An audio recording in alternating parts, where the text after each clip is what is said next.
Chaque battement de cœur, c'est une histoire. Une histoire vraiment complexe, parfaitement orchestrée.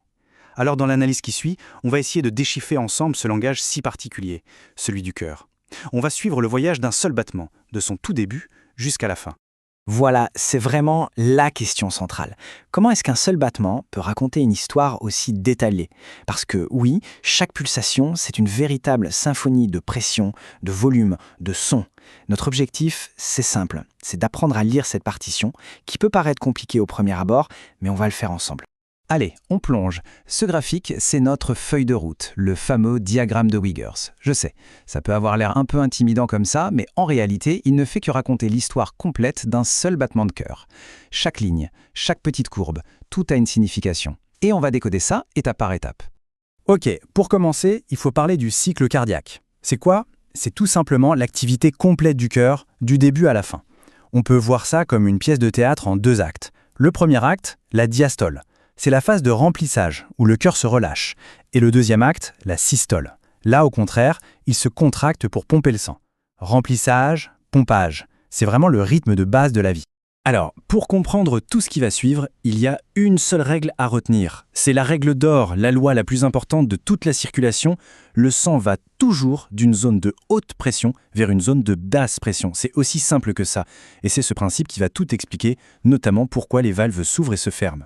Bon, mettons ces 2 actes côte à côte, rapidement. D'un côté, on a la diastole, notre phase de remplissage.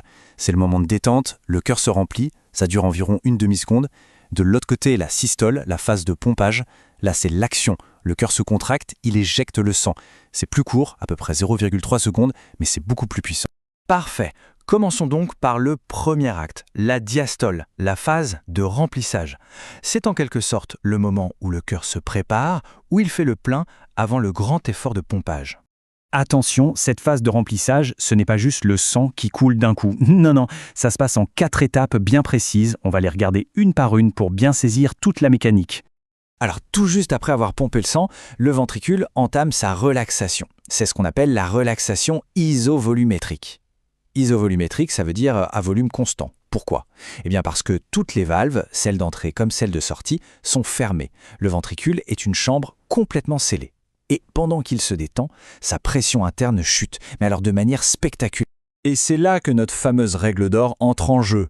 Dès que la pression à l'intérieur du ventricule tombe en dessous de celle de l'oreillette juste au-dessus, qu'est-ce qui se passe? Hop, la valve mitrale s'ouvre, et là, le sang s'engouffre dedans. D'abord très vite, puis un peu plus lentement. C'est un remplissage qui se fait tout seul, de manière passive, juste par différence de pression.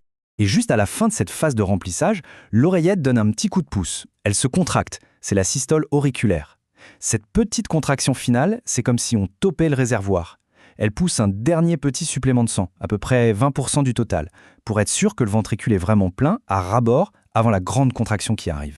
Et voilà, on arrive à la fin de la diastole. Le ventricule contient maintenant son volume maximal de sang, ce qu'on appelle le volume télédiastolique, soit entre 120 et 150 ml. Le réservoir est plein, on est prêt à passer à l'action. On passe maintenant à l'acte 2. C'est le moment le plus puissant, le plus spectaculaire du cycle, la systole. C'est la phase de pompage, le moment où le sang est éjecté avec force dans tout le corps.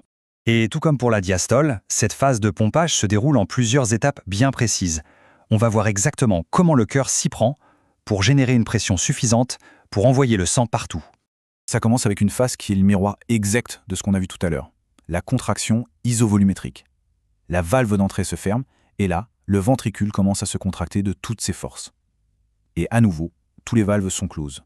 Le volume ne bouge pas, mais la pression, elle monte en flèche. C'est comme une cocotte minute. Et c'est là que ça devient crucial. Pour que le sang puisse sortir du ventricule et aller dans l'aorte, la grande artère principale, il faut que la pression à l'intérieur du ventricule devienne plus forte que la pression qui règne déjà dans l'aorte. Et cette pression, c'est environ 120 mm de mercure. Le ventricule doit donc pousser plus fort que ça. C'est un effort énorme. Et enfin, c'est le grand moment. La pression dans le ventricule dépasse celle de l'aorte. Et boum, la valve aortique s'ouvre d'un coup. Le sang est éjecté avec une force incroyable. À peu près les 2/3 du volume, soit environ 80 ml, sont expulsés dans la circulation pour aller nourrir tout l'organisme. Donc si on résume, on a bien ces 2 moments clés où le ventricule est une chambre totalement scellée. D'un côté, la contraction isovolumétrique en systole, le muscle se contracte pour faire grimper la pression.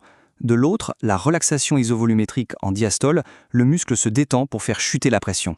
Dans les deux cas, le volume ne change pas, mais l'objectif est complètement différent. Revenons une seconde à notre graphique du début.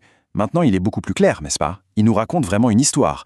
On peut suivre cette courbe de pression ventriculaire qui monte en flèche, puis on voit le moment précis où la valve aortique s'ouvre, on voit le volume qui chute pendant l'éjection, tout est là, tout est lié. Chaque événement est parfaitement synchronisé. Mais un battement de cœur, ce n'est pas silencieux, il y a aussi des sons. Alors d'où vient cette bande-son qu'on connaît tous, ce fameux boom-tac? Alors attention, c'est une idée reçue assez fréquente. Le son qu'on entend, ce n'est pas le bruit du muscle qui se contracte. Non, le boom-tac, c'est en fait le bruit des portes qui claquent. C'est le son que font les valves cardiaques quand elles se ferment brusquement. On distingue deux bruits principaux. Le premier, le boom, qu'on appelle B1. C'est un son un peu plus long, plus grave. Il correspond à la fermeture des valves mitrales et tricuspides, et ça marque le tout début de la systole, la phase de pompage. Ensuite, il y a le tac, le B2. Il est plus sec, plus court.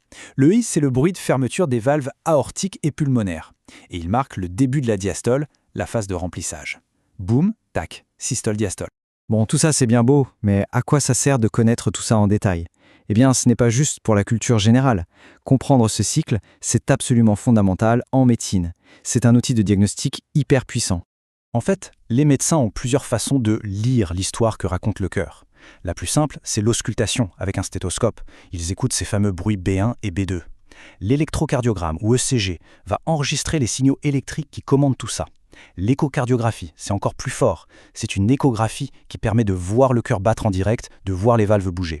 Et enfin, le cathétérisme cardiaque permet de mesurer directement les pressions à l'intérieur du cœur, exactement celles dont on vient de parler. Chaque outil donne un angle de vue différent sur la même histoire. Et cette symphonie, elle se répète plus de 100 000 fois par jour sans qu'on y pense.